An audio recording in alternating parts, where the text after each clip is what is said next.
Howdy everybody. Looks like I dropped my microphone a moment ago and did not. So, we can call this part 2. We're going to come over here. Right now we're in dry camping, right? But I want to go to siphon. So this goes up, this goes down, this goes left. We now have an appropriate length of transfer hose that we purchased. Stick this booger down in there and turn on the pump. I think this hose has a bit of a kink in it where they had a thing for holding the tag and a security device on it. I expected this to perform a whole lot better at this point, to be frank. Now it's doing it. But it's still kind of shy.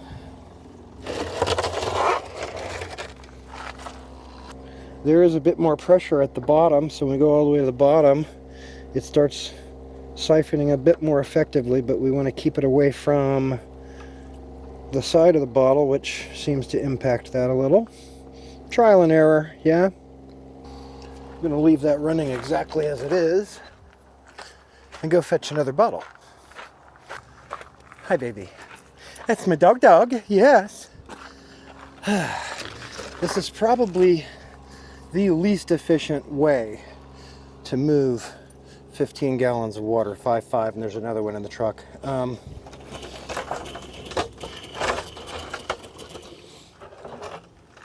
Nearing the bottom of this bottle.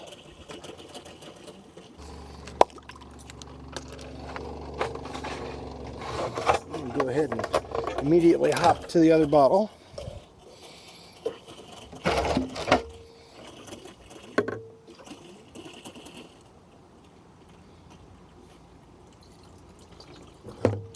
Well, let's just waste as much of the leftover water from this bottle as possible, right? Again, I think that's like a 3.5 gallon per minute pump. So, well, 3.5 gallons in 60 seconds would be about there-ish. So, I don't know that this is running at its maximum efficiency.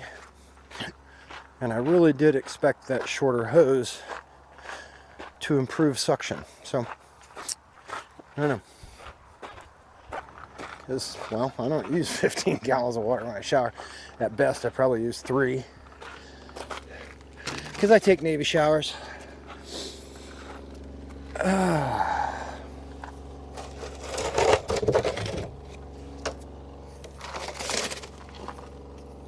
And yes, I verified that buying one of these outright at Walmart is about 15 bucks. If you go back with your empty, that's 6. I'm all about it.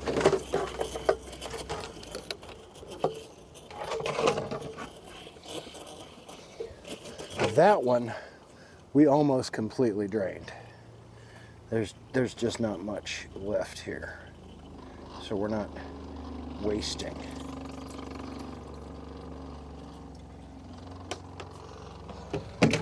We are going to waste some space babysitting these until the next time that we want to go exchange them. Although, the machine at that Walmart was broken, but I presume others that work, you can go in, you take this to the recycler, you put it in, you put it in, you put it in, and it spits out a receipt that says, here's credit for 3 bottles, and you walk around with the paper instead of this, which I'm fine with. Just got to see if that's really the way it's going to go, you know? So yeah, the 2 overflow pieces of PEX that are hanging out underneath, now they both have a 3/4 PEX sharkbite closure valve on them. While I'm filling the water right now, those are both wide open to ensure that venting is there and we're not trying to push water into an enclosed space. And honestly, the normal position for those all the time will be wide open, with the exception of we're on city water, we're doing a power tank fill from city. They have to be open for that. We see water come dripping out. That means we're completely full. We turn everything off. We go, then we close them and leave them closed in transit so we don't lose water. And then when we arrive, open them again. so that they vent and behave proper. Yeah, the owner's manual says some things about never make those closed, and I thought, well, that's ridiculous. Make them closed under the correct conditions, particularly going over the mountains, don't want to lose water, close it.